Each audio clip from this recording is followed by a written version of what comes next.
ওকে, সবাইকে technique is এডুকেশনের পক্ষ থেকে শুভেচ্ছা এবং স্বাগতম। ইতিমধ্যে আমাদের পার্টস অফিসের 12টা পার্ট আমরা অলরেডি কমপ্লিট করেছি। আজকে আমরা শুরু করছি হচ্ছে পার্ট 13 পার্টস অফ স্পিচের। আসলে পার্টস অফিস তো আমাদের আসলে অ্যাকচুয়ালি 8 প্রকার, তো সবগুলো নিয়ে আমাদের মূলত কি করতে হচ্ছে, একটু আলোচনা করতে হচ্ছে, কারণ এই জিনিসগুলো আসলে অত্যন্ত ইম্পর্টেন্ট এবং খুব গুরুত্বপূর্ণ আমাদের একটু বিষয় আর কি। সো এই জিনিসগুলো আমাদের লাগবে, আমাদের প্রতিনিয়তই লাগবে। তো এ পর্যায়ে আমরা যে জিনিসটা আমরা একটু করব সেটা হচ্ছে আমরা কিছু ভার্ব নিয়ে আমরা একটু আলোচনা করি, কারণ আমাদের অনেক ধরনের ভার্ব আছে। তো আমরা আজকে একটু ভার্ব নিয়ে একটু দেখব। তো আমরা অ্যাডভার্বের পূর্বে আমরা ভার্ব করতে পারতাম, কিন্তু যেহেতু আমরা জানি যে অ্যাডভার্বটা হচ্ছে অ্যাডজেক্টিভ আর ভার্বের ব্যাপারে কথা বলে, এই জন্য অ্যাডজেক্টিভের পরপরই আমরা অ্যাডভার্বটা কিন্তু আমরা করিয়েছি। তো আমরা আশা করি ভার্বের অনেকগুলো আমাদের ক্লাসিফিকেশন আমাদের আছে, অনেকভাবে ভার্বটাকে ভাগ করা যায়। এর মধ্যে আমি একটা বড় একটা পার্ট নন ফাইনাইট ভার্ব যেটা ছিল সেটা অলরেডি আমি দেখিয়েছি। তো আজকে আমরা কিছু কিছু ভার্ব নিয়ে আমরা একটু আলোচনা করি। তো ভার্বের ভিতরে প্রথমে আমরা একটু আলোচনা করি হচ্ছে কজেটিভ ভার্ব। কজেটিভ ভার্ব বাংলায় যেটাকে আমরা বলে থাকি প্রযোজক কর্তা। বাংলা ব্যাকরণে আমাদের এই টপিকটা আছে যে অনেকে আবার পজিটিভ ভার্ব বলে, আসলে কিন্তু পজিটিভ ভার্ব না, এটা উচ্চারণটা হবে কজেটিভ ভার্ব, যেটাকে আমরা বাংলায় বলে থাকি প্রযোজক কর্তা। অর্থাৎ কর্তা কাজটা কখনোই সে নিজে নিজে করবে না, কর্তা কাজটা কি করবে, আরেকজন থেকে করিয়ে নিবে। যেমন আমি বাংলা ব্যাকরণ কয়েকটা উদাহরণ যদি দেই, যেমন রাখাল গরুকে ঘাস খাওয়াচ্ছেন, শিক্ষক ছাত্রদের পড়াচ্ছেন, মা শিশুকে চাঁদ দেখায়, এই যে উদাহরণগুলো, এগুলোকে আমরা সাধারণত কি বলি, বাংলায় আমরা বলে থাকি প্রযোজক কর্তা, আর ইংলিশে সেটাকে আমরা সাধারণত কি বলছি, কজেটিভ ভার্ব, বা বাংলায় যেটাকে আমরা সাধারণত বলে থাকি হচ্ছে কি প্রযোজক কর্তা। অর্থাৎ কর্তা কাজটা কখনো এখানে নিজে করবে না, সেই কাজটা কি করবে, অন্য আরেকজন দিয়ে করিয়ে নিবে। তাহলে যখন আমি বলছি মা শিশুকে চাঁদ দেখাচ্ছে, মা কিন্তু নিজে চাঁদ দেখছে না, তার শিশুকে দিয়ে কি করতেছে, চাঁদটাকে দেখাচ্ছে। এটাকে আমরা সাধারণত কি বলছি, কজেটিভ ভার্ব বলতেছি। তো বাংলার সাথে আমাদের ইংলিশের একটু আমাদের পার্থক্য আছে। তো আমরা একটু দেখে নেই যে আমাদের কোন ভার্বগুলোকে আমরা পজিটিভ ভার্ব বলি। যেমন আমরা যদি বলি মেক, লেট, তারপরে আমরা যদি বলি হ্যাভ, এরপর আমরা কি লিখলাম হেল্প, আর হচ্ছে কি গেট। এই যে ভার্বগুলো, এই ভার্বগুলো আমাদের মেইন ভার্ব হিসেবে কাজ করতে পারে, আবার কিন্তু কি অক্সিলারি ভার্ব হিসেবে কাজ করতে পারে। তাহলে এখন কিভাবে বুঝবো, তো আমরা নিয়মটা আগে একটু কমপ্লিট করি। তাহলে এখন আমরা যে লিখবো এই ভার্বগুলো পজিটিভ ভার্ব হলে, এই ভার্বগুলো আমাদের কি পজিটিভ ভার্ব হলে সেকেন্ড ভার্বের সাথে কখনোই ইনফিনিটিভের বিষয়টা কিন্তু আমরা জানি। ইনফিনিটিভ মানে হচ্ছে আমরা বুঝে থাকি 2 প্লাস হচ্ছে আমাদের কি V1।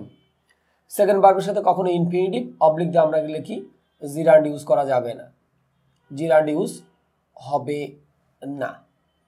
তাহলে আমরা এখানে যেটা বললাম যে এই যে 5টা ভার্ব আমরা এখানে লিখেছিলাম, এই ভার্বগুলো যদি আমাদের কি হয়, পজিটিভ ভার্ব হয়, তাহলে সেকেন্ড ভার্বের সাথে আমাদের কিন্তু কখনোই ইনফিনিটিভ বা জিরান্ড ইউজ করা যাবে না।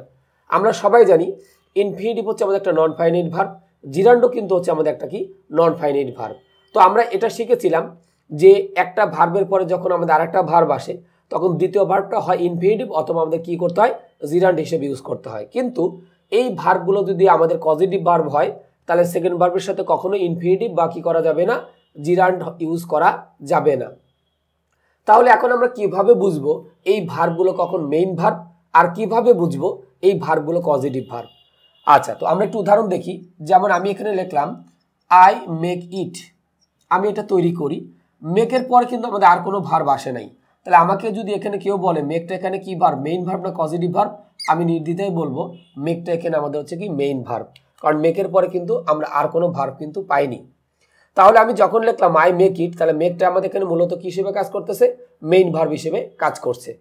বাট আমি যদি এখানে লিখি যে আই, এর সাথে লিখলাম হচ্ছে কি মেক হিম, এর সাথে আমি এখানে কি লিখলাম লাভ, তাহলে যখন আমি লিখলাম যে আই মেক হিম লাভ, তাহলে মেকটাকে আমরা এখানে কি বলবো, পজিটিভ ভার্ব বলবো, কারণ মেকের পরে কিন্তু আমাদের অলরেডি আরেকটা ভার্ব অলরেডি চলে আসছে যে আমি তাকে হাসাই। তাহলে কাজটা কিন্তু আমি নিজে করছি না, এই কাজটা আমরা কি করতেছি, আরেকজন দিয়ে করিয়ে নিচ্ছি। তার মানে হাসানোর কাজটা কিন্তু আমাকে দিয়ে হচ্ছে না, আমি তাকে হাসাচ্ছি। তাহলে এখন বোঝা গেল যে এখানে মেকটা পজিটিভ ভার্ব, সংক্ষেপে আমি সিবি দিয়েছি। সিবি মিনস হচ্ছে পজিটিভ ভার্ব। তাহলে এখানে মেকটা মেইন ভার্ব হিসেবে কাজ করেছিল, কারণ মেকের পরে কিন্তু আর কোনো ভার্ব আসে নাই। কিন্তু এখানে মেকের পরে কিন্তু আমাদের আরেকটা ভার্ব আসছে, সো মেকটা এখানে আমাদের কি হিসেবে কাজ করতেছে, পজিটিভ ভার্ব হিসেবে কাজ করতেছে। তাহলে আমরা ইজিলি কিন্তু এই বিষয়গুলো কিন্তু কি করতে পারলাম, বুঝতে পারলাম। এখন আমি এই মেকের জায়গায় যদি লিখি আই লেট হিম লাভ, তাও একই অর্থ, আমি তাকে হাসাই। আবার যদি আমি বলি আই হ্যাভ হিম লাভ, তাও এর অর্থ আমি তাকে হাসাই। আবার যদি আমি লিখি এখানে আই হেল্প হিম লাভ, এর অর্থ হচ্ছে আমি তাকে হাসাই। তার মানে কাজটা কিন্তু কখনো নিজের দ্বারা হচ্ছে না, কারো দ্বারা হচ্ছে আর কি। সো এখানে আমি মেক দেই, লেট দেই, হ্যাভ দেই, হেল্প দেই, এদের কিন্তু নিজস্ব কোনো অর্থ থাকবে না। যেমন মেক মানে তৈরি করা, এদের নিজস্ব অর্থ কিন্তু আসেনি। লেট মানে আমাদের কাউকে আদেশ করার ক্ষেত্রে ইউজ করা হয়, ইম্পারেটিভে আসবে না। হ্যাভের ক্ষেত্রে সেম। হেল্প মানে সাহায্য করা, মানে যখন এরা পজিটিভ ভার্ব হিসেবে কাজ করবে তখন কিন্তু এদের নিজস্ব কোনো কিন্তু আমাদের অর্থ কিন্তু থাকবে না। অর্থটা সবসময় আমাদের কোনটা অনুসারে হবে, আমাদের দ্বিতীয় যে ভার্বটা থাকবে ওইটা অনুসারে কিন্তু হবে। যেমন আমি এখানে যেটা লিখছি আই মেক হিম লাভ, আর একটা বিষয় এখানে মেকটা কিন্তু প্রেজেন্ট ফর্মে আছে। তার মানে আমি যখন বলছি আমি তাকে হাসাই, এটা কিন্তু আমাদের প্রেজেন্ট ফর্মে অলরেডি চলে আসছে। কিন্তু যদি আমি এখানে লিখলাম I made him Cry, I made him, এখানে আমি কি লিখলাম ক্রাই, তাহলে অর্থটা কি দাঁড়াবে, আমি তাকে কাঁদিয়েছিলাম। তার মানে যেহেতু এটা মেডটা পাস্ট ফর্মে দেওয়া আছে, সো অর্থটাও কিন্তু কি হবে, পাস্ট ফর্মে হবে। আবার যদি বলতাম আই হ্যাড হিম ক্রাই, তাহলে অর্থটা কিন্তু কি পাস্ট ফর্মে। লেটের তিনটা ফরমেশন একই, সো এটা প্রেজেন্ট পাস্ট যে কোনোটাই করতে পারি। আমি এখানে লিখতে পারতাম আই হ্যাড হিম লাভ, অথবা যদি লিখতাম আই হেল্প হিম লাভ, তাও কিন্তু আমাদের সেম একই অর্থ। তাহলে এগুলো হচ্ছে প্রেজেন্টে, আর এটা হচ্ছে আমাদের সবগুলো পাস্টে। তাহলে যখন বলছি আই মেক হিম লাভ, এর অর্থটা ছিল আমি তাকে হাসাই। কিন্তু যখন আমি বলছি আই মেড হিম ক্রাই, তাহলে আমি বলবো আমি তাকে কি করছিলাম, কাঁদিয়েছিলাম। তাহলে এগুলো প্রেজেন্ট থাকলে আমাদের বাংলা অর্থটা প্রেজেন্টে আসবে, আর যখন আমাদের পাস্টে দেওয়া থাকবে তখন অর্থটা আমাদের কিসে দেওয়া আসবে, পাস্টে কিন্তু আমাদের অলরেডি চলে আসবে। এখন আমি কিন্তু পজিটিভ ভার্ব লিখেছিলাম কয়টা, 5টা। Make, let, have, help, get. প্রথম 4টাতে আমি উদাহরণ দিয়েছি, কিন্তু লাস্টেরটার উদাহরণ কিন্তু আমি এখনো কিন্তু দেইনি, কারণ লাস্টেরটার ক্ষেত্রে আমাদের একটা বিশেষ নিয়ম আছে। সেটা কি, আমরা একটু হ্যাশ দিয়ে লিখি। সেটা হচ্ছে গেট যদি কি হয়, পজিটিভ ভার্ব হয়, গেট যদি আমাদের কি হয়, পজিটিভ ভার্ব হয়, তাহলে সেকেন্ড ভার্বের সাথে টু আসবে। তাহলে সেকেন্ড ভার্বের সাথে কি আসবে, সেকেন্ড ভার্বের সাথে টু ইউজ হবে। ওকে, তাহলে এখন কিন্তু এই নিয়মটা একটু আমরা আলাদা করে লিখলাম, যে আমাদের গেট যদি পজিটিভ ভার্ব হয় তাহলে সেকেন্ড ভার্বের সাথে আমাদের কাজ করতে হবে, টুটাকে আমাদের মূলত ইউজ করতে হবে। তাহলে আমরা আশা করি বিষয়টা বুঝতে পেরেছি। যেমন আমি যদি লিখি আই, এর সাথে আমি কি লিখলাম, গট ইট। ওকে, ভালো কথা। তাহলে আমি যখন লিখলাম যে আই গট ইট, মানে আমি এটা পেয়েছিলাম, এখানে গটটা কিন্তু আমাদের মূলত কি হিসেবে কাজ করছে, মেইন ভার্ব। কেন, কারণ এই গটের পরে কিন্তু আমরা আর কোনো ভার্ব পাইনি। বাট আমি যদি বলি আই গট হিম, এর সাথে আমি কি লিখলাম, টু রাইট এ লেটার, অর্থাৎ আমি তাকে দিয়ে চিঠিটি লিখিয়েছিলাম। টু রাইট তার সাথে আমি এখানে কি লিখছি, লেটার। তাহলে এই বিষয়টা সর্বোপরি একটু মনে রাখবো। তাহলে এখন যেটা দেখা যাচ্ছে যে গেটটা হচ্ছে আমাদের এখানে কি, আমাদের পজিটিভ ভার্ব হিসেবে আমাদের কাজ করতেছে। বিদায় এই যে সেকেন্ড ভার্বটা আমরা লিখলাম, তার সাথে কিন্তু আমরা 2 + V1 দিয়েছি। এটা না দিলে কিন্তু ভুল হবে। তাহলে আমরা এখানে যে বিষয়টা দেখলাম যে গেট যদি পজিটিভ ভার্ব হয়, তাহলে অবশ্যই আমাদের কি করতে হবে, সেকেন্ড ভার্বের সাথে আলটিমেটলি আমাদের কি, টুটাকে কিন্তু আমাদের ইউজ করতে হবে।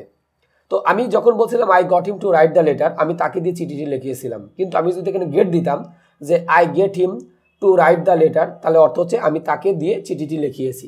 এখানেও সেম একই, যে গট থাকলে আমাদের পাস্টের অর্থটা হবে, আর যদি আমাদের প্রেজেন্ট ফর্মে থাকে তাহলে অর্থটা কি হবে, প্রেজেন্ট ফর্মে হবে।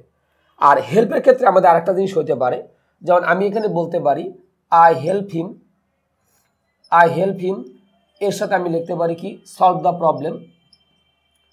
এটা লেখা যেতে পারে I help him solve the problem, অথবা আমরা আরেকটা বলতে পারি I help him to solve the problem.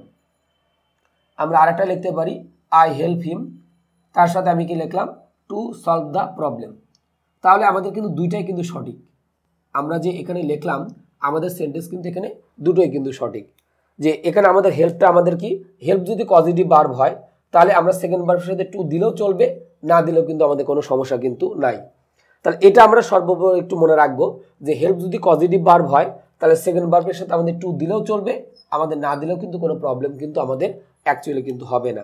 তাহলে আমাদের যে 5টা পজিটিভ ভার্ব ছিল এই 5টা পজিটিভ ভার্বের ভিতরে কিন্তু আমাদের কি হয়ে গেল, বেশ কয়েকটা গ্রুপ হয়ে গেল। সেটা হচ্ছে কি, আমি একটু যদি এখানে প্যাসিফাই করি, মেক, লেট এবং হ্যাভ এই তিনটার সাথে কিন্তু আমরা কখনোই টু ইউজ করতে পারবো না। হেল্পের ক্ষেত্রে আমাদের ইচ্ছা টু ইউজ করলে হবে, না করলে কোনো সমস্যা নাই। বাট গেট যদি হয় তাহলে গেটের সাথে অবশ্যই আমরা কাকে ইউজ করবো, টুটাকে ইউজ করব। তাহলে এই রুল নাম্বার 1-এ আমাদের দেখো যে আমরা 5টা যে পজিটিভ ভার্ব আমরা লিখেছিলাম, এই 5টা পজিটিভ ভার্বের ভিতরে কিন্তু আমাদের অলরেডি 3টা গ্রুপ হয়ে গেল। যে মেক, লেট এবং হ্যাভ এরা যদি পজিটিভ ভার্ব হয়, এদের সাথে কখনোই কিন্তু আমরা টু ইউজ করতে পারবো না। হেল্পের ক্ষেত্রে আমাদের ইচ্ছা যে হেল্প যদি পজিটিভ ভার্ব হয় তাহলে সেকেন্ড ভার্বের সাথে আমি টু ইউজ করলে হবে, না করলে কোনো সমস্যা নাই। বাট গেট যদি পজিটিভ ভার্ব হয় তাহলে অবশ্যই সেকেন্ড ভার্বের সাথে আমাদের কাজ করতে হবে, প্রিপোজিশন টুটাকে কিন্তু ইউজ করতে হবে। তাহলে এই জিনিসগুলো কিন্তু আমরা একটু মনে রাখবো। আর অনেক সময় ট্রান্সলেশনের ক্ষেত্রে কিন্তু এই জিনিসগুলো লাগে, যে আমি তাকে হাসিয়েছি, আমি তাকে দিয়ে কাজটি করিয়েছি, আমি তাকে দিয়ে এই প্রবলেমটা সলভ করিয়েছি। তো এই জিনিসগুলো কিন্তু আমাদের অবভিয়াসলি আমাদের কিন্তু কাজে লাগবে। তাহলে আমরা আশা করি যে আমাদের পজিটিভ ভার্বের রুল নাম্বার 1টা আমরা বেশ ভালোভাবেই বুঝতে পেরেছি। তাহলে আমাদের পজিটিভ ভার্বের রুল নাম্বার এ পর্যন্তই। নেক্সটে আমরা রুল নাম্বার 2 নিয়ে আলোচনা করব। ওকে, তো আমরা চলে আসলাম পার্টস অফ স্পিচের আমাদের পার্ট 13 আমরা আছি। তো আমরা আলোচনা করছি ভার্ব এবং হচ্ছে আমরা পজিটিভ ভার্বের ভিতরে আমরা মূলত আছি। তো পজিটিভ ভার্বের ভিতরে আমাদের সাধারণত যেটা ছিল যে আমরা 5টা পজিটিভ ভার্ব দেখেছিলাম, হ্যাভ, লেট, গেট, হেল্প এবং হচ্ছে হ্যাভ। তো এখন আমরা দুটো মাত্র পজিটিভ ভার্ব নিয়ে একটু আলোচনা করব, সেটা হচ্ছে হ্যাভ আর হচ্ছে গেট। তো আমরা জানি এই ভার্বটা আমাদের মেইন ভার্ব হিসেবে কাজ করতে পারে, আবার কিন্তু কি পজিটিভ ভার্ব হিসেবে কাজ করতে পারে। তো এখন স্পেশালি এই দুটো ভার্ব নিয়েই, মানে পজিটিভ ভার্বের এই দুটো নিয়ে আমরা একটু আলোচনা করব। তাহলে আমি এখানে যেটা বললাম যে হ্যাভ এবং গেট যদি এরা পজিটিভ ভার্ব হয় এবং এদের সাথে যদি কোনো কি ব্যক্তিবাচক অবজেক্ট না এসে কি আসে, বস্তুবাচক অবজেক্ট আসে, তাহলে সেকেন্ড ভার্বটাকে আমাদের কি করতে হবে, প্যাসিভ করতে হবে। যেমন আমি যদি এখানে লিখি যে আই হ্যাভ হিম, তার সাথে আমি এখানে কি লিখলাম, wash the car. I have him wash the car, আমি তাকে দিয়ে কি করেছিলাম, গাড়িটি পরিষ্কার করিয়েছিলাম। তাহলে এখন যদি আমাকে কোশ্চেন করা হয় এখানে যে আমি হ্যাভটা লিখছি, এই হ্যাভটা কি আমাদের এখানে মেইন ভার্ব নাকি পজিটিভ ভার্ব? তাহলে আমি এখানে বলবো হ্যাভটা এখানে পজিটিভ ভার্ব, কারণ আমরা দেখতে পাচ্ছি হ্যাভের পরে অলরেডি আমাদের একটা ভার্ব আছে, কোনটা, ওয়াশ। ওকে, ভালো কথা, পজিটিভ ভার্ব হলো। এখন এরপরে যে অবজেক্টটা আছে এটা কি ব্যক্তিবাচক নাকি বস্তুবাচক? তাহলে আমরা এটা হচ্ছে কি পার্সোনাল, এটা আমরা কি পেলাম, অবজেক্ট পেলাম, মানে ব্যক্তিবাচক অবজেক্ট পেলাম, বিধায় সেন্টেন্সটা আমাদের কিন্তু কারেক্ট। কিন্তু যদি আমাদের সেন্টেন্সটা এরকম লেখা থাকতো যে I have the car wash, I have the car, তার সাথে আমি কি লিখলাম, ওয়াশ। তাহলে এখন যদি বলা হয় আমাদের এখানে হ্যাভটা কিন্তু পজিটিভ ভার্ব, কেন? কারণ তারপরে কিন্তু আমরা অলরেডি আরেকটা ভার্ব পেয়েছি, বিদায় এই হ্যাভটাকে আমরা এখানে কি বলতেছি, পজিটিভ ভার্ব আমরা বলছি। তো এখন দেখা যাচ্ছে যে পজিটিভ ভার্ব হয়েছে ভালো কথা, তারপরে যে অবজেক্টটা আছে এটা কিন্তু আমাদের বস্তুবাচক। তাহলে এখন কিন্তু আমাদের সেন্টেন্সটা কিন্তু সঠিক হয় নাই, তার মানে আমাদের সেন্টেন্সটা কিন্তু কি ইনকারেক্ট। তাহলে আমাদের সঠিক উত্তরটা কি হইতে পারে, আই হ্যাভ দ্য কার, আর এখানে আমাদের প্যাসিভ মানে সেকেন্ড ভার্বের V3, তাহলে ওয়াশ ছিল, তাহলে আমি এখানে কি লিখবো, ওয়াশটা আমি বসিয়ে দিলাম। তাহলে আমাদের উত্তরটা দাঁড়ালো আই হ্যাভ দ্য কার, তার সাথে আমি এখানে কি লিখেছি, ওয়াশড অলরেডি আমরা লিখে ফেলেছি। এখানে পজিটিভ ভার্বের প্যাসিভ মানে সেকেন্ড যে ভার্বটা থাকবে ওই ভার্বের আমরা কোন ফরমেশন ইউজ করব, V3 ফরমেশনটা আমরা ইউজ করব। তাহলে কিন্তু আমাদের উত্তরটা আমাদের মোটামুটি হয়ে যাবে। তাহলে আমাদের কোন উত্তরটা দাঁড়ালো হচ্ছে এটাই, যে আই হ্যাভ দ্য কার, তার সাথে আমরা এখানে কি লিখছি, ওয়াশড। এরপরে আমরা একটু যদি লিখি গেটের ক্ষেত্রে, যেমন আমি এখানে লিখলাম যে I got him to solve the problem, এখানে আমরা কি লিখছি, প্রবলেম। তাহলে আমি যখন লিখলাম যে I got him to solve the problem, তাহলে এখানে গেটটা কিন্তু আমাদের কি হিসেবে কাজ করতেছে, পজিটিভ ভার্ব হিসেবে কাজ করতেছে, কারণ আমি দেখতে পাচ্ছি যে এরপরে যে সেকেন্ড যে ভার্বটা আসছে তার সাথে কিন্তু আমরা 2 + V1 দিয়েছিলাম। এখন এই গেটটা পজিটিভ ভার্ব হয়েছে ভালো কথা, এখন এরপরে যে অবজেক্টটা আছে এটা কিন্তু আমাদের কিন্তু ব্যক্তিবাচক। সো এটা হচ্ছে আমাদের কারেক্ট সেন্টেন্স, আমি সংক্ষেপে সি দিলাম। কিন্তু যদি আমি সেন্টেন্সটা এইভাবে লিখি যে I got the problem to solve, I got the problem, তার সাথে আমি এখানে কি লিখলাম, টু, এর সাথে আমরা এখানে কি লিখলাম, সলভ। তাহলে এখানে গেটটা কি হিসেবে কাজ করতেছে, পজিটিভ ভার্ব, কারণ তারপরে কিন্তু আমাদের আরেকটা ভার্ব পেয়েছি। তাহলে এখন ভালো কথা, গেটটা এখানে পজিটিভ ভার্ব, সো এরপরে যে অবজেক্টটা আছে দ্য প্রবলেম এটা কিন্তু বস্তুবাচক। তাহলে এই বস্তুবাচক জিনিসটা কিন্তু আমাদের এই কাজটা কিন্তু নিজে নিজে করতে পারবে না, তাহলে আমাদের কিন্তু এটা ইনকারেক্ট সেন্টেন্স। তাহলে এখন আমরা যদি এটা সলভ করি তাহলে উত্তরটা কি হবে, আই গট, তারপর আমরা কি লিখবো, দ্য প্রবলেম। আর এখানে প্যাসিভ মানে কিন্তু আমাদের দ্বিতীয় ভার্বের প্যাসিভ, তাহলে এখানে সলভ ছিল, তাহলে সলভের V3 আমরা দিয়ে দিব, তাহলে সলভের V3 হচ্ছে আমাদের কি, সলভ। আমার সেন্টেন্সটা কিন্তু কারেক্ট। তাহলে আমি এখানে লিখলাম I got the problem, just আমরা কি লিখেছি, সলভ। মানে এখানে কিন্তু টু বি, মানে আমরা নর্মালি যখন ইনফিনিটিভের যখন প্যাসিভ করি তখন কিন্তু ইনফিনিটিভের মাঝখানে আমরা একটা কি দেই, বি দেই, তারপরে কিন্তু আমরা কি করে থাকি, মূল ভার্বের পাস্ট পার্টিসিপল ফর্ম ইউজ করে থাকি। এখানে কিচ্ছু লাগবে না, এখানে যে ভার্বটা আছে ওই ভার্বের জাস্ট আমরা কি দিব, V3 ফরমেশনটা আমরা এখানে বসিয়ে দিব, তাহলে কিন্তু আমাদের এটা মোটামুটি হয়ে যাবে। তাহলে আমরা কিন্তু এখানে বিষয়গুলো কিন্তু আমরা বুঝতে পেলাম যে আমাদের এখানে দ্বিতীয় ভার্বের প্যাসিভ মানে সবসময় আমাদের মূল ভার্বের কোন ফরমেশন দিতে হবে, V3 ফরমেশনটা দিতে হবে। তাহলে এই নিয়মটা কিন্তু শুধুমাত্র আমাদের কার কার জন্য প্রযোজ্য, হ্যাভ এবং গেটের জন্য আমাদের নিয়মটা প্রযোজ্য, যে হ্যাভ এবং গেট যদি আমাদের পজিটিভ ভার্ব হয় এবং এদের সাথে যদি কোনো ব্যক্তিবাচক অবজেক্ট না এসে কি আসে, বস্তুবাচক অবজেক্ট আসে, তাহলে সেক্ষেত্রে সেকেন্ড ভার্বটাকে আমাদের কি করতে হবে, প্যাসিভ করতে হবে। আর এখানে প্যাসিভ মানে দ্বিতীয় যে ভার্বটা থাকবে ওই ভার্বের আমাদের কোন ফরমেশন, V3 ফরমেশনটা আমাদের দিলেই কিন্তু আমাদের অ্যান্সারটা হয়ে যাবে। তাহলে আশা করি যে পজিটিভ ভার্বের এই নিয়মটা আমরা বেশ ভালোভাবে বুঝতে পেরেছি। সেই সাথে সাথে আমাদের পজিটিভ ভার্বের নিয়ম এখানেই শেষ এবং এই পার্টটাও আমরা এখানেই ক্লোজ করছি, যে আমাদের পার্টস অফ স্পিচের পার্ট 13 আমাদের মূলত এখানেই শেষ। তো আমরা নেক্সট পার্টে আমরা নতুন কোনো জিনিস বা নতুন কোনো টপিক্স নিয়ে আমরা একটু আলোচনা করব, তবে হয়তো ভার্বের টপিক্সটা আমাদের চলতে থাকবে, কারণ ভার্ব আসলে অনেক ধরনের আছে, তো সেগুলো নিয়ে আমরা একটু মূলত আলোচনা করব। তাহলে আশা করি পার্ট 3 সবাই ভালোভাবে বুঝতে পেরেছি। যদি আমরা না বুঝতে পারি, আমাদের ভিডিওর নিচে যে কমেন্ট বক্স থাকবে সেখানে আমরা সবাই কমেন্ট করব আপনাদের প্রবলেমগুলো, এবং আমরা চেষ্টা করব যত দ্রুত সম্ভব সেগুলো সলভ করে দেওয়ার জন্য। তো আশা করি পার্ট 14 আমরা সবাই দেখব। সেই আমন্ত্রণ জানিয়ে আমি পার্ট 3টা এখানে শেষ করছি।